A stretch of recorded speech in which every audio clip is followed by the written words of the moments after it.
Hi எல்லோரும் எப்படி இருக்கீங்க? நாங்கள் ரொம்ப நல்லா இருக்கோம். இன்றைக்கி வந்து அடை தோசைக்கு தான் வந்து நான் ஊற வச்சு அரைச்சி வச்சுருந்தேன். இது வந்து நான் நைட்டே ஊற வச்சு அரைச்சிருந்தேன். ஆனால் நீங்கள் அவ்வளோ நேரம் ஊற வைக்கணும் அப்படின்னு அவசியம் இல்லை. ஒரு 2 மணி நேரம் ஊற வச்சுருந்தாலே போதும்.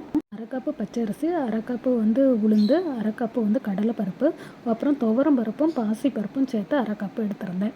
அப்புறம் 3 காஞ்ச வத்தல் இவ்வளோ சேர்த்து ஊற வச்சு அதை வந்து நான் காலையில் அரைச்சி எடுத்துட்டேன். அரைக்கும்போது வந்து கொஞ்சம் ஜீரகமும் சேர்த்துக்கிட்டேன்.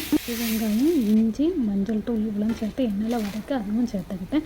கொஞ்சமாக கருவேப்பிலையும் சேர்த்துருக்கேன். அப்புறம் பெருங்காயப்பொடி இவ்வளோ சேர்த்து நான் வந்து அழகாக சூப்பராக அடையாக சுட்டு எடுத்துட்டேன். நல்லா டேஸ்ட்டாக செமையாக இருக்கும். கூட அவியல் இவ்வளோ தான் இன்றைக்கி வந்து செஞ்சுருந்தேன். ரொம்ப சூப்பராக செமையாக இருந்துச்சு. பருப்பை வந்து முந்தின நாள் நைட்டே வந்து ஊற வச்சுருந்தேன். அவ்வளோ நேரம்லாம் ஊற வைக்கணும்னு அவசியம் இல்லை. ஒரு 2 மணி நேரம் ஊற வச்சாலே போதும், கரெக்டாக இருக்கும். நான் இடையில எந்திரிச்சு வந்து ஊற வைக்கணும் அப்படிங்கிறதுக்காண்டி தான் நைட்டு தூங்க போகிறதுக்கு முன்னால் அதுவுமே நான் வந்து ஒரு 10 மணிக்கு மேலே 10:30க்கு மேலே தான் நான் வந்து ஊற வச்சுருந்தேன். நல்லா தண்ணியை வடித்து எடுத்துட்டு கொஞ்சம் கரகரான்னு அரைச்சி எடுத்துக்கிட்டால் தான் டேஸ்ட் நல்லாயிருக்கும், நல்லா வரவும் செய்யும்.